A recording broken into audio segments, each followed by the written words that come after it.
Romance of the Three Kingdoms, Chapter 11. Tao Qian. He's trapped. Zuzu's surrounded by Cao Cao's army. A really tough spot. Utter desperation, yeah. Who's the first one to offer some kind of plan? Some hope? Well, that would be Mizu. He's from Donghai. Quexian comes from a very wealthy background. Okay, Mizu. And what's his role with Tao Qian? He's Tao Qian's Biajie Kangxi. Think of it as like a top aide, really trusted advisor, almost a chief of staff for the governor. Got it. And his story, it takes a really weird turn, doesn't it? Almost supernatural. Oh, yeah. It's one of the most memorable parts. So the text says he's coming back from Luyang, Right. and he meets this beautiful woman on the road. And Mizu, he's very proper, very respectful, gets out of his carriage, offers her a ride, maintains decorum. Okay, standard politeness for the time, maybe. Well, yeah, but it pays off extraordinarily. After a few miles, she tells him who she really is. Which is? The Southern Fire Deity. Whoa, okay. A literal deity. Apparently so, according to the story. And she warns him, says his house is about to burn down. And she warns him because he was so respectful. Exactly. That act of kindness, that propriety, prompted this divine warning. A life-saving tip, basically. That's incredible. So what does Mizu do? Does he believe it? He absolutely does. Rushes home, just frantically starts moving all his valuables out, everything he can. And then, that very night, poof, his house goes up in flames, totally consumed by fire. Wow. Just like she said. Just like she said. Yeah. And this whole experience, this, divine intervention, it seems to change him profoundly. How so? Well, the text notes that right after this, he starts giving away his wealth, just distributing it widely to help the poor, help those suffering. So this brush with the supernatural, it leads to charity. And then how does that feed into his advice for Tao Qian? Does it make him think differently about the siege? It seems to have lit a fire under him, maybe gave him a bigger perspective. The insight here isn't just his generosity, though that's part of it.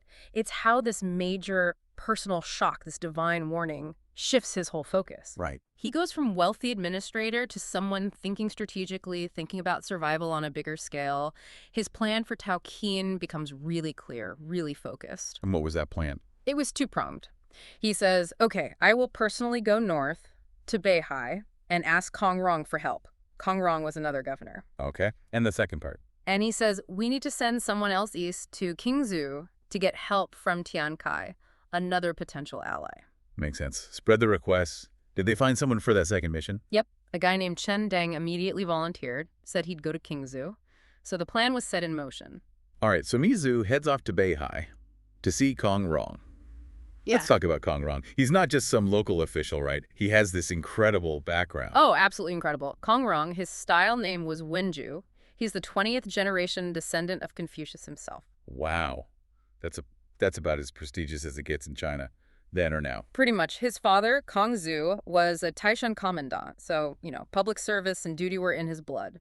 And he was known for being incredibly smart, even as a kid. There's that famous story. Yes.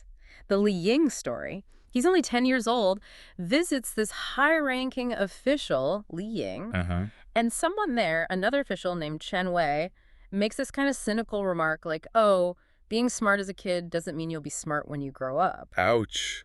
What does 10-year-old Kong Rong say? He just shoots back instantly. Well, judging by your comment, you must have been very smart as a child then. Ah, perfect comeback. Burn. Totally. It floored everyone, secured his reputation for brilliance right then and there. So that tells you a lot about him, doesn't it? Quick wit, confidence, not easily intimidated. Exactly. He wasn't just bookish. He had sharp intelligence. He could handle himself, even under pressure from adults. Real self-possession. And he carried that into his governorship in Beihai. Seems like it. He governed Beihai for 6 years, apparently very popular. People liked him. And he had that saying about hospitality, something about guests and wine. Yeah, it's lovely. Guests always fill my seats. Wine jars never empty. This is my wish. Paints a picture, right? Generous, welcoming, maybe a bit scholarly idealistic. Definitely. So Mizu arrives, desperate, carrying Tao Qian's letter. How does Kong Rong react? Does that hospitality extend to sending troops? Well, his reaction is interesting. He immediately acknowledges his friendship with Tao Qian. He says, we're like brothers, and Mi Zi coming personally means a lot, shows loyalty. Okay, so far so good. But his first instinct isn't just charge. He actually suggests sending a messenger to Cao Cao first to try and reconcile things. He says, look, I don't have any personal beef with Cao Cao. Trying the diplomatic route first? But Mi Zhu wasn't buying that, was he? Not at all. Mi Zhu basically says, look, Cao Cao doesn't do diplomacy. He relies on force. He's got a massive army. He thinks he's invincible. Talking won't work. He knew Cao Cao's reputation. Pragmatic. Yep. So does Kong Rong listen? Well, before he can even really decide or send that envoy, disaster strikes Beihai itself. Oh, right, the yellow turbans. Exactly.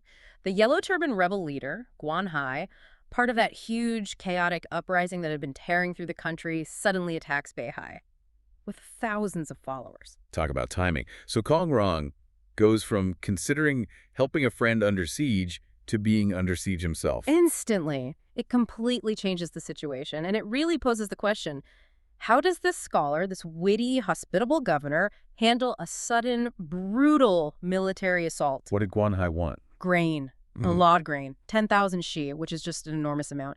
Basically demanding they hand over all their food. A way to starve them out or just provision his own army? Probably both. And Kong Rong, he absolutely refuses, stands firm, says, I'm an official of the Han Dynasty, how dare you?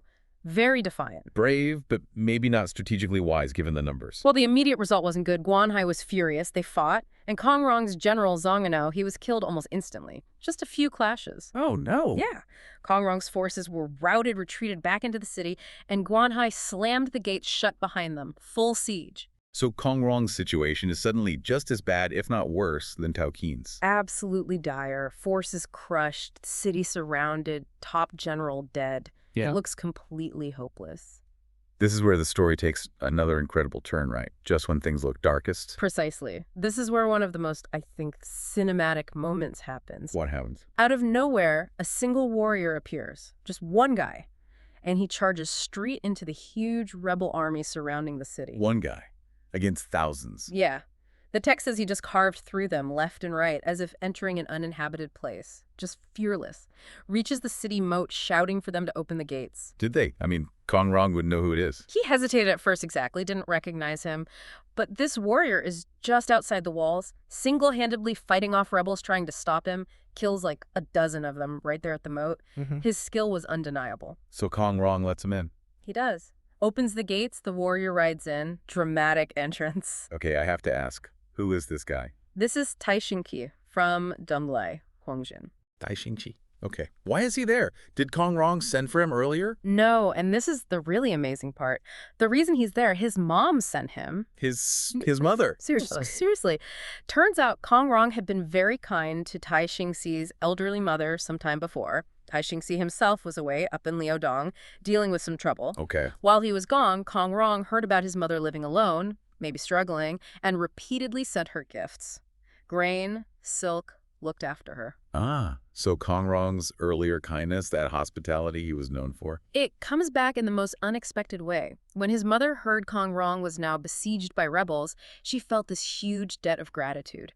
She told her son, Tai Xing, who had just returned, you have to go help Governor Kong. He's a virtuous man who recognized your worth even when you weren't famous. Wow. So this isn't about orders or alliances. It's pure personal gratitude. Filial piety, honoring his mother's wish, and repaying kindness. Exactly. It's a powerful statement in the narrative.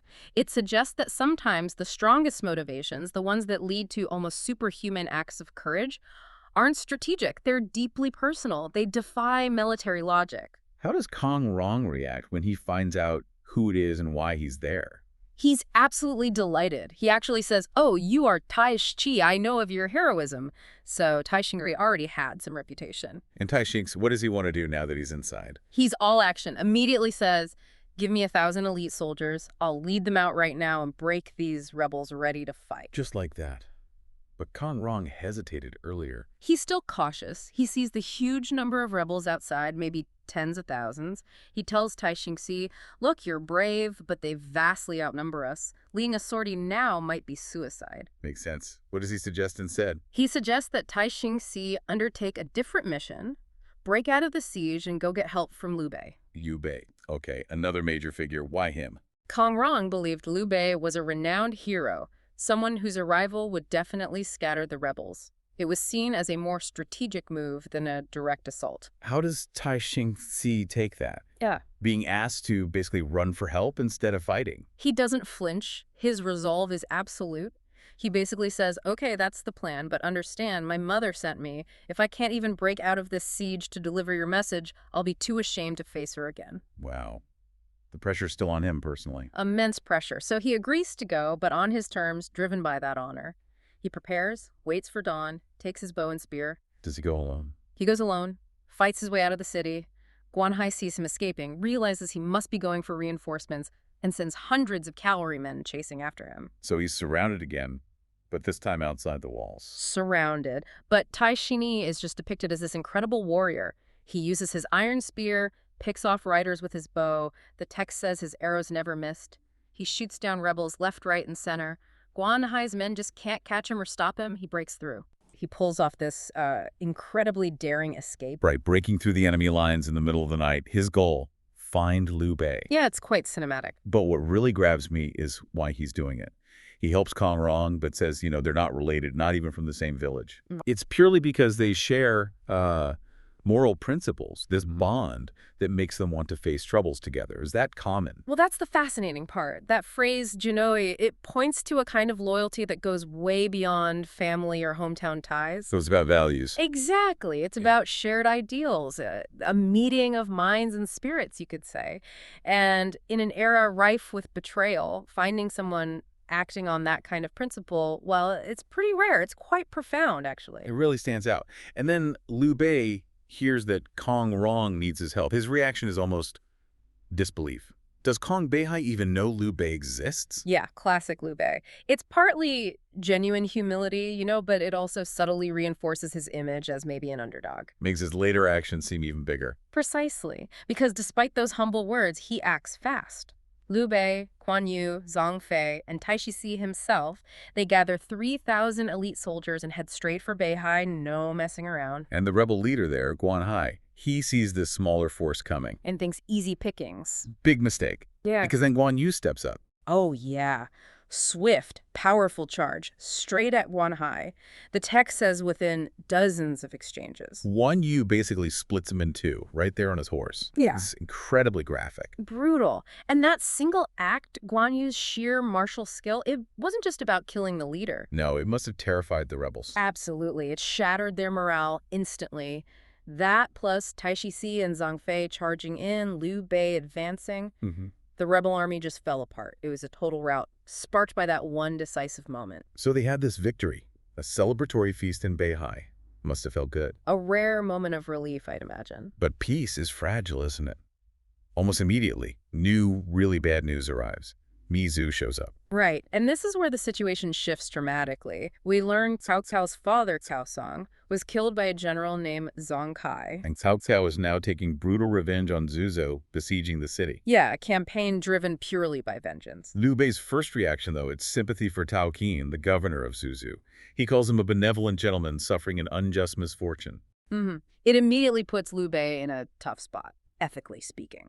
Then Kong Rong steps in, really appealing to Liu Bei. He reminds him he's a Han imperial relative, Right. like Ro. Right, invoking his lineage and duty. He condemns Cao Cao for harming civilians, for being a bully, basically. A moop.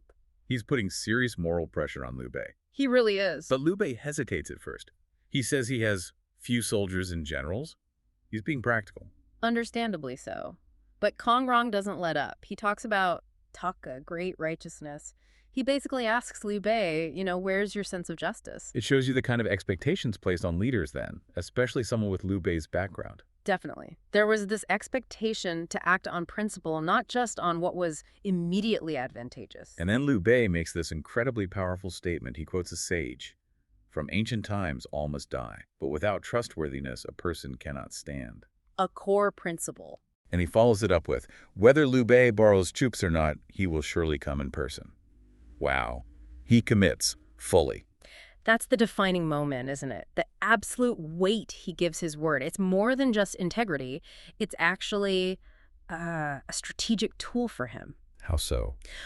Well, in an age where promises were broken all the time, Liu Bei's reputation for keeping his word, for acting righteously, it became a magnet. It attracted talented people, loyal followers. It was his unique selling point, if you like. That's a great point. It makes him stand out dramatically. So after this declaration, Tai Shi leaves. Yeah, he departs honorably, refuses any reward, says his mother told him to report back to Liu Yao, another governor. More principled action. Shows loyalty can run in different directions based on different obligations? Exactly, not just transactional. Okay, so Liu Bei needs more troops to actually fulfill his promise. He goes to Gongsun-Zan. And Gongsun-Zan asks a very pragmatic question, doesn't he? Cao hasn't done anything to you. Why stick your neck out for someone else? Right, Utu Jie. Mm-hmm. It really highlights the typical self-interest of the time. It does. It's the default way of thinking for many leaders then. But Liu Bei's answer is unwavering. I've given my word. I dare not break faith. Consistent, isn't he? And maybe that consistency persuades Gongsun-Zan. He agrees to lend Liu Bei 2,000 soldiers. And then comes a crucial request. Liu Bei specifically asks for Zhao Yun Zhao Zilong to join him. Ah, yes, a pivotal moment. Gongsun-Zan agrees. Why is getting Zhao Yun, even at this stage, so significant? Because Liu Bei is already spotting talent. Even needing just a couple thousand men, he specifically wants Zhao Yun. It shows his eye for quality, for finding those exceptional individuals who'll be crucial later on. He's playing the long game, identifying future stars. He sees the potential. Yeah. Okay, so Liu Bei, now with reinforcements including Zhao Yun, arrives near Zuzhu. What's the situation? Well, Kong Rong and Tian Kai are there too, but they're stuck. Cao's army is massive, so they're camped far off, daring to attack. It's a stalemate. They're playing it safe. But Liu Bei sees a problem with that. Right. He's worried Zuzhu will run out of food. Hoo-hoo. Waiting isn't an option. They need to break the deadlock now. So he comes up with a bold plan. Very bold. He divides his forces. Guan Yu and Zhao Yun take 4,000 men to join Kong Rong and Tian Kai, creating a pincer from the outside. And Liu Bei. He takes just 1,000 men with Zhang Fei and plans to hit Cao Cao's camp directly, punch a hole right through to get into the city. Wow, attacking the main camp with only 1,000 men. That's incredibly risky. What does that tell us about his leadership right then? It tells us he's decisive and willing to take calculated risks when necessary. He understands the urgency Zuzhu can't wait. A slow, cautious approach means defeat. He chooses speed and shock, even against the odds. It's proactive leadership. And the attack itself is dramatic. Right. Liu Bei and Zhang Fei charge Cao Cao's lines. They run into Yu Jin, one of Cao's top generals. And Zhang Fei, being Zhang Fei, just goes straight for him, no hesitation. Then Liu Bei draws his famous twin swords. Seren leads the charge. And Yu Jin actually falls back.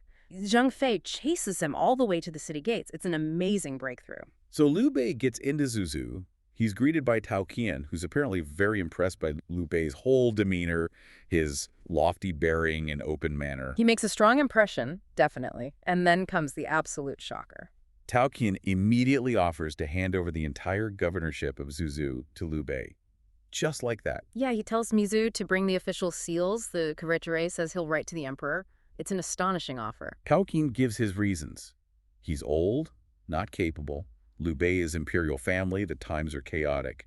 What does this desperation tell us about being a regional governor back then? It tells you how incredibly precarious their position could be. Faced with overwhelming force like Cao Cao's and maybe feeling their own limitations, some leaders saw handing power to someone perceived as legitimate and capable, like Liu Bei, as maybe the only way to protect their people. It's a sign of deep crisis. But Liu Bei refuses, flat out refuses, repeatedly. He says he's unworthy, his achievements are small, his virtue thin. Sarah. Classic Liu Bei humility again, but maybe more this time. He also says he fears being seen as having swallowing ambitions and worries about heaven's disapproval. This is absolutely central to Liu Bei's character and, again, his strategy. Refusing power offered freely like this reinforces his image as righteous, not opportunistic. Yeah. He's building that long-term reputation even when faced with immense temptation. It's what differentiates him. Mizu then steps in, the practical one, suggesting they figure out how to beat Cao Cao first. Table the governorship discussion for now. Sensible. And Liu Bei's final move here isn't to immediately fight either. He suggests writing a letter to Cao Cao. Right, urging peace, de-escalation. He says they'll only fight if Cao Cao refuses. Then he sends the message out and tells his troops to hold their positions. It shows he prefers diplomacy if possible, doesn't it? Even after breaking through. Exactly. It demonstrates strategic flexibility. He's not just a warrior. He understands the value of negotiation and leveraging his own reputation for righteousness. It's a very nuanced approach. Cao Cao, he's deep in Zhou province, and he's absolutely consumed by revenge. For his father's death, right. He blamed Tao Qian, the governor there. Exactly. His father was killed, and Cao Cao was convinced Tao Qian was behind it. So he's in the middle of this really brutal campaign, talking strategy with his generals, when this unexpected message shows up. Not just any message, though. A war letter from Liu Bei, someone Cao Cao knew. Yeah, from Liu Bei. Yeah. And the content was pretty bold. What did he say? What did Liu Bei actually tell Cao Cao right then? Well, Liu Bei starts off pretty diplomatically, reminds Cao Cao they know each other, but then he gets right to it. Okay. He says, look, your father wasn't actually killed by Tao Qian. It was this other guy, Zhang Kai. Oh, wow. Setting the record straight. Right. And then he basically urges Cao Cao to, think bigger picture. Focus on the national crisis. The Yellow Turbans are still a mess. Dong Zhu's cronies are causing trouble instead of private revenge. So he's asking him to back off Shu province for the good of the nation. Pretty much, yeah. Withdraw your troops. Save the country. A direct appeal to public duty over personal vendetta. That takes guts. Appealing to Cao Cao's better nature when he's seeing a red. How did Cao Cao take that? I imagine not well. Not well is an understatement. He blew up, cursed Liu Bei, saw the letter as pure mockery, and ordered the messenger killed right there. Yikes. End of story. Almost.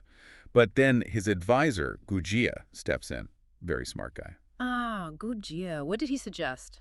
Something more subtle. Much more subtle. Gu Jie basically said, hold on, don't kill the messenger, accept the letter politely, treat the envoy well, send a nice reply. Wait, why? Just to be nice? No, not at all. It was purely strategic. Oh. The idea was to slow Liu Bei's heart, as the text says. Basically, lull Liu Bei into thinking Cao Cao might actually listen. By time. Ah, by time to keep attacking Zhu province. Exactly. It's classic Gu Jie, pragmatic, maybe a bit deceptive, but focused on the goal. And Cao Cao, who seems pretty impulsive, actually went for this. He did. It shows that, despite his temper, Cao Cao could listen to reason, especially strategic reason. He saw the value in Gu Jie's cunning. That flexibility, though, it got tested almost immediately, didn't it? While they're figuring out this reply. Right, when they're discussing it, yeah. Another messenger arrives. Urgent news. Disaster, really. Don't tell me. Lu Bu. You got it. Lu Bu. The message was, Lu Bu attacked Yan Province Cao Cao's home base and took it. He'd set himself up in Puyang. No way. While Cao Cao's away trying to conquer Zhu province, his own territory gets conquered. Completely blindsided. It wasn't just a raid. It was a full takeover. A massive blow to Cao Cao's power base. Changed everything. Okay, hold on. Lu Bu. For anyone maybe not as familiar, how did he end up in a position to do that? His track record wasn't exactly stable, was it? No, not at all. Yeah. Lu Bu's journey to this point was chaotic, to say the least. Let's recap that quickly. It's kind of wild. Okay, so first he's fleeing Lu Zhu and Guosi, Dong Zhuo's old generals. Yeah. After all that mess in Chang'an. Right. Then he tries to join Yuan Shu, but Yuan Shu turns him down. Says he's too treacherous. Can you believe it? Yuan Shu calling someone treacherous. Hey, yeah, pot calling the kettle black there. Yeah. Then he goes to Yuan Shao. Helps him fight off Zhang Yan, does well, but then gets arrogant, starts acting high and mighty, so Yuan Shao tries to have him killed. So he flees again. Again. Ends up with Zhang Yang for a bit, actually gets his family back, thanks to a guy named Pang Shu, who then gets killed by Li Ju and Guo Si for helping Lu Bu. Just constant turmoil. Man. So after all that, he finally lands with Zhang Mao. Yes, Zhang Yao, and that's the connection. How does that lead to taking Yan province? Who puts the idea in his head? That would be Chen Gong. Remember him? He used to work for Cao Cao. Oh, right. Chen Gong. He switched sides. Well, he'd left Cao Cao earlier. Zhang Miao's brother, Zhang Chao, brings Chen Gong to meet Zhang Miao. And Chen Gong sees this huge opening. Well, opening. He points out Cao Cao's way off in the east fighting Tao Qian. Yan province is basically empty, undefended. And Lu Bu, he calls Lu Bu a warrior of his time. High praise, even for Lu Bu. Yeah.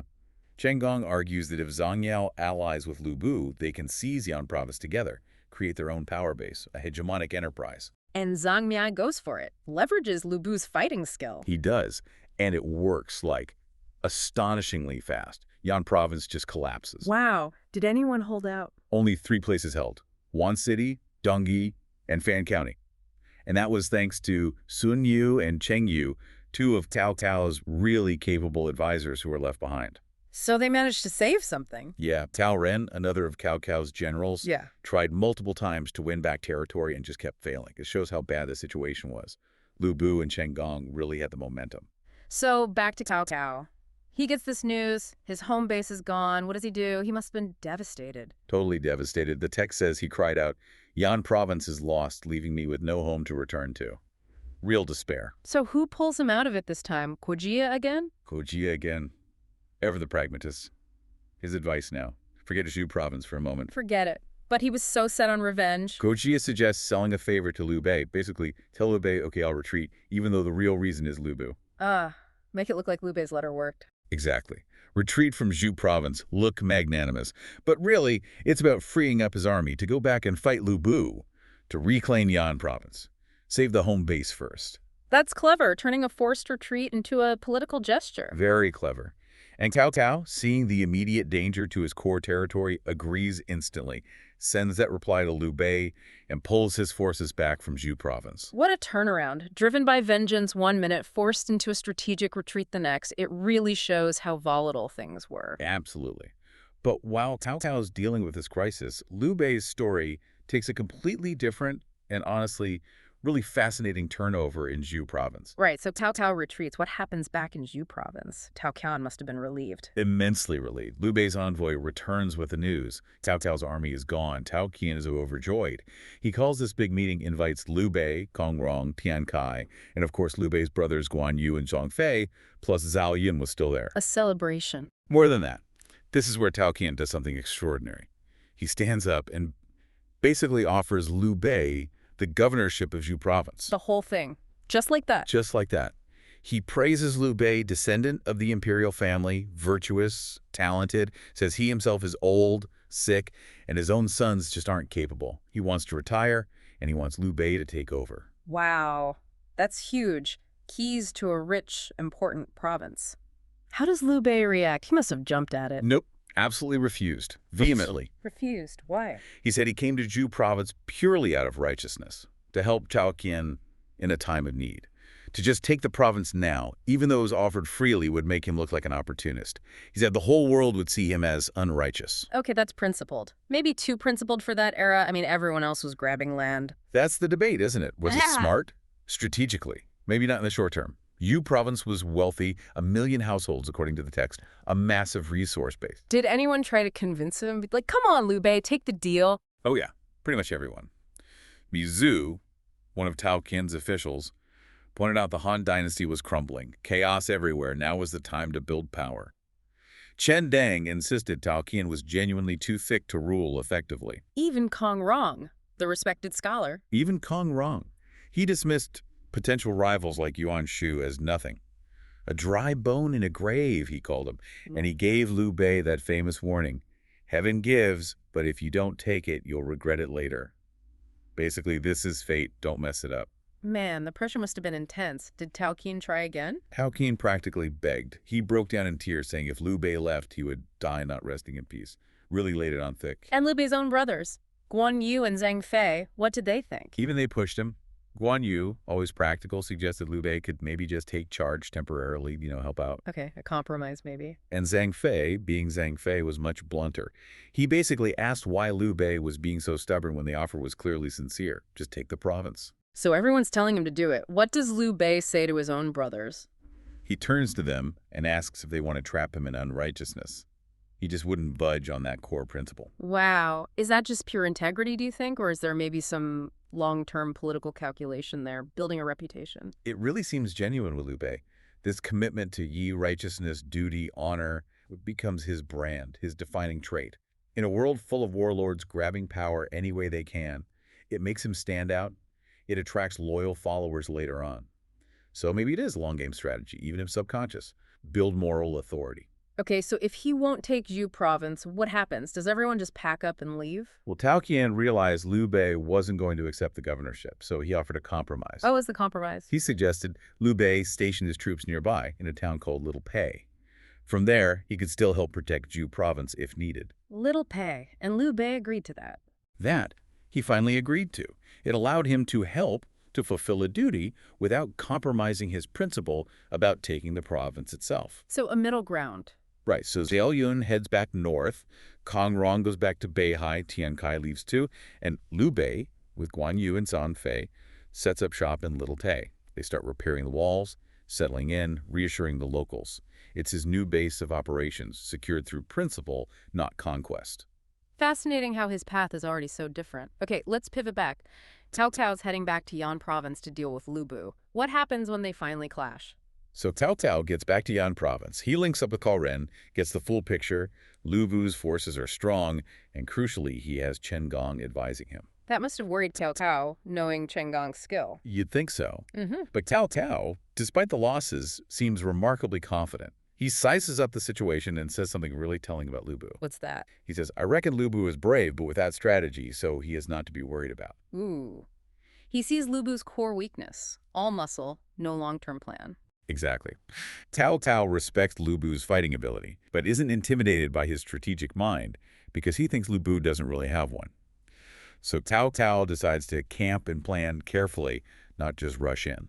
Okay, so Cao Cao's being cautious. What about Lu Bu? Does he listen to Chen Gong now? Well, Lu Bu makes his own plan first. He decides to leave two generals, Shu Yilan and Li Feng, with only 10,000 troops to hold Yan province city itself. Only 10,000. Seems thin. Right. While he, Lu Bu, takes the main army out to attack Cao Cao head-on. Okay. What does Chen Gong think about this genius plan? Chen Gong thinks it's terrible. He gives Lu Bu some absolutely brilliant advice here, which gets completely ignored. Oh boy. What does Chen Gong suggest? First, Chen Gong warns him, leaving Shu Yilan in charge of Yan province. They won't hold it.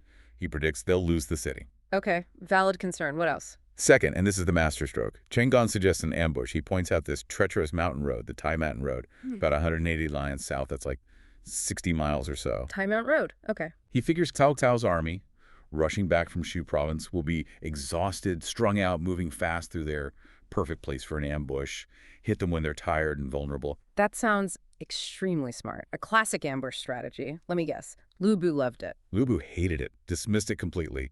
Total arrogance. Seriously, why? He basically boasts that he has a much better plan waiting for Cao Cao back in Puyang, a plan so clever Chen Gong couldn't possibly understand it. Then he just goes ahead with his original idea. Yeah. Leave Shu Yilan behind, march out to meet Cao Cao. Wow. Wow. So he ignores the perfect ambush. What happens next? Does Cao Cao walk into any kind of trap? Well, interestingly, as Cao Cao's army approaches that very Tai Mountain Road Chen Gong wanted to use, Uh-oh. Guo Jia, ever the careful one, advises caution. He says, Okay. hey, this looks like ambush territory. Maybe we should scout ahead. Be careful. So Gojia suspects something. He does, but Cao Cao just laughs. Laughs. Why? He doesn't think Lu Bu would set a trap. He says Lu Bu lacks the strategic thinking for it. Cao Cao points out, if Lu Bu was planning an ambush here on the road, why would he send Zhu Yilan to try and hold Yan province city while he marches off to Puyang? It doesn't make strategic sense. Cao Cao reads Lu Bu like a book. He figures Lu Bu's too focused on a direct fight or holding cities, not clever ambushes. Exactly. He sees Lu Bu's predictable linear thinking. So Cao Cao doesn't just ignore the road, he adapts his own strategy based on Lu Bu's mistake. Okay, how does Cao Cao adapt? He immediately orders Cao Ren to go and lay siege to Yan province city because he knows Lu Bu left it weakly defended under Shu Yilan. Exploiting the weakness Chen Gong warned about. Precisely. While Cao Ren does that, Cao Cao takes his main force and makes a beeline straight for Puyang, aiming for a quick, decisive battle against Lu Bu himself. He counters Lu Bu's flawed offense with a two-pronged attack.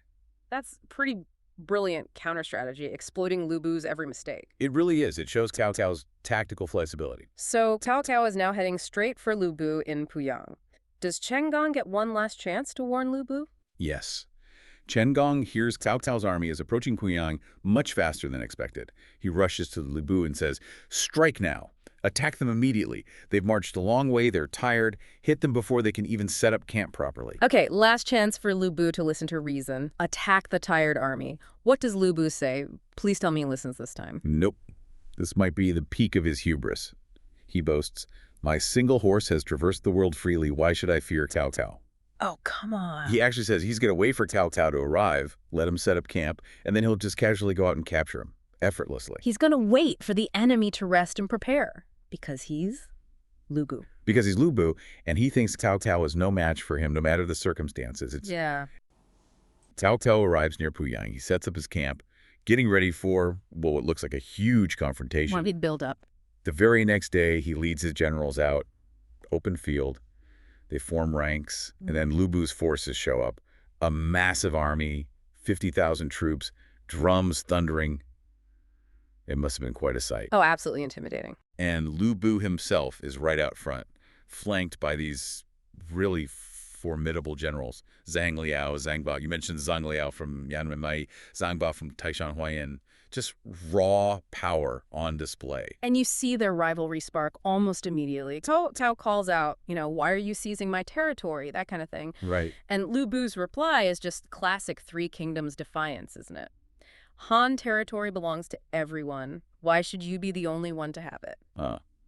Yeah, that really says it all about the era's ambition, the sort of shifting loyalties. Totally. It sets the tone instantly. So Lu Bu has Zhang Ba issue, the first challenge. Right. And from Cao Cao's side, Li Jin rides out. Okay. They go at it for over 30 rounds. A real slugfest, apparently. No clear winner. 30 rounds. That's serious commitment. Then Xiahou Dun, another of Cao Cao's guys, tries to help Li Jin out. Yeah. But he gets intercepted immediately by Zhang Liao. So the generals are pairing off. Exactly. And this is where Lu Bu's personality really comes into play. The text says he actually gets angry. Oh. Not just directing, he's getting involved. He doesn't just watch. He personally charges out with his halberd. Just sheer force, sheer fury. And it works. Both Xiahou Dun and Li Jin retreat. Wow. So his reputation, his ferocity, it's a weapon in itself. It's not just about skill. It's that psychological edge, isn't it? Definitely. Yeah. Like his presence alone is almost enough. Perceived invincibility. It dictates those first moments, absolutely. And the impact is immediate. Devastating, really. Lu Bu's charge completely routs Cao Cao's army. Just like that. Just like that. They're forced back 30 to 40, that's like, what, 10, 13 miles? A significant retreat Huge distance. before Lu Bu finally pulls his victorious forces back. Okay. So a major blow to Cao Cao right out of the gate. Absolutely. Yeah. But here's the thing about Cao Cao. After a defeat like that, he doesn't just sit there. He heads straight back to camp, calls a war council. That shows his leadership, right? Yeah. Under pressure. That's resilience. And it leads to a crucial moment. One of his generals, Yu Jin, he's been observant. What did he see? He'd gone up a mountain, got a vantage point, and spotted Lu Bu's western camp back at Puyang. And he notices, crucially, it has very few troops guarding it. Ah, interesting. His insight is spot on.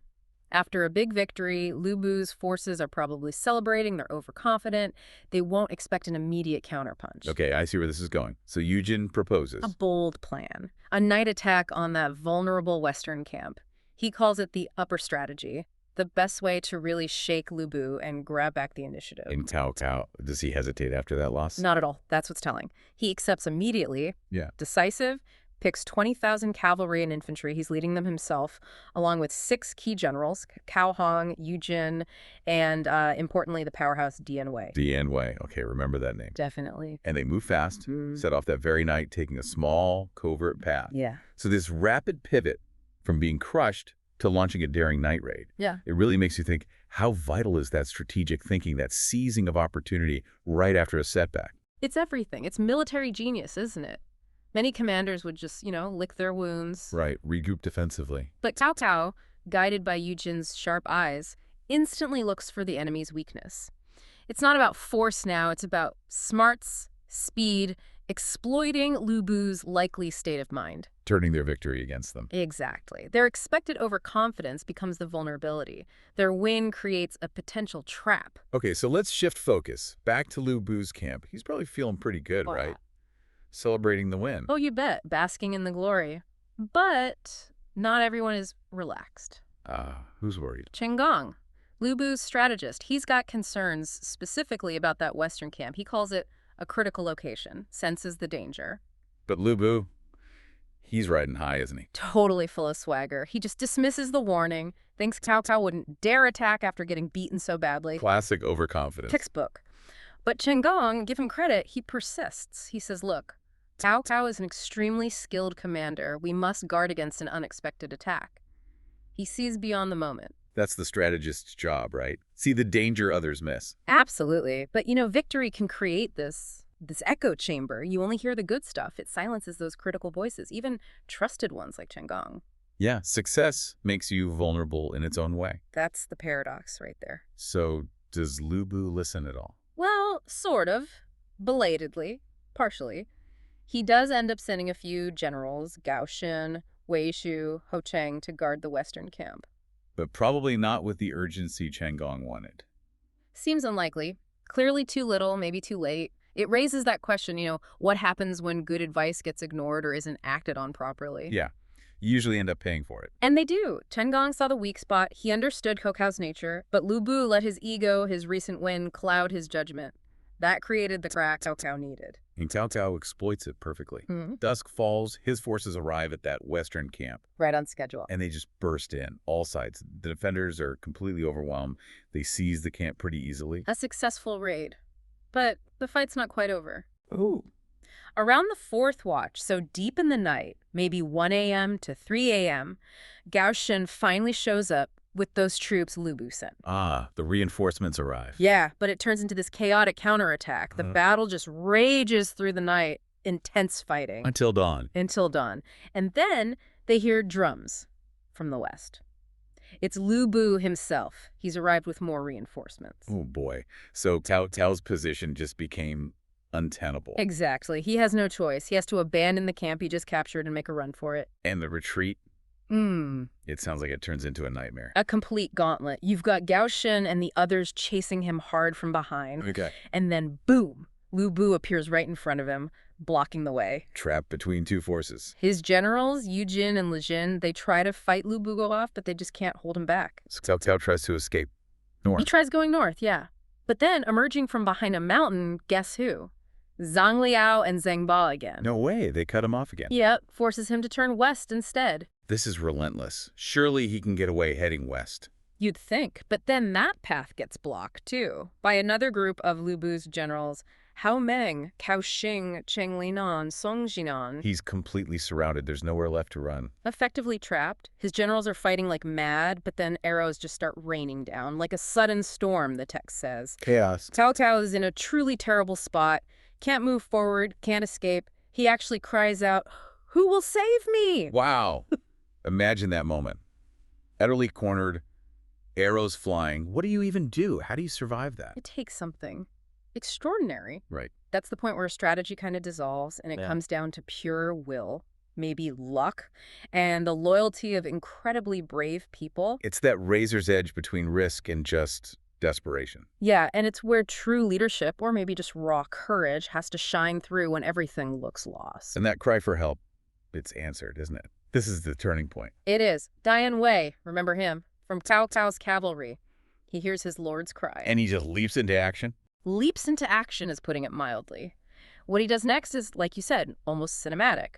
Jumps off his horse, plants his massive twin iron halberds in the ground, grabs a dozen short halberds he carries, tells his attendants, shout when they're 10 paces away, then changes it, 5 paces. Getting precise. Incredibly precise, and with each shout from his men, thrack. He throws a short halberd. The text is specific. 1 halberd, 1 man falls, and none missed. Whoa. Just like that, he drops over 10 men instantly. Just wow. What's the effect on the enemy? Immediate panic. These soldiers who had Cao Cao trapped moments before, they're terrified, they break and flee. Dian Wei single-handedly shatters the encirclement. Just one man's defiance changing everything. It's unbelievable. But he's not finished. What else does he do? He remounts his horse, grabs those twin iron halberds again, and charges straight into the remaining enemy soldiers. Scatters Hao Meng, Cao Jing, all those guys who are blocking the path west. He literally clears the way. He clears the path, rescues Cao Cao from what looked like certain capture or death. Then other generals rally, help find a way back to camp. But it was Dian Wei's just raw power and bravery that flipped the script right at the critical moment. He wasn't just a soldier there. He was like the embodiment of that last stand. Exactly, that desperate, we will not fall spirit. But even as they're trying to get back, Lu Bu's still after them. Oh, yeah. Evening's approaching, they're exhausted, but Lu Bu is relentless, still pursuing, shouting, "Cao Cao, you rogue, don't run!" Man, the image, it's just striking, isn't it? This power of individual heroism. One warrior turning back overwhelming odds. What does that really tell us about, the human spirit in that kind of extreme situation? Who steps up like that? it.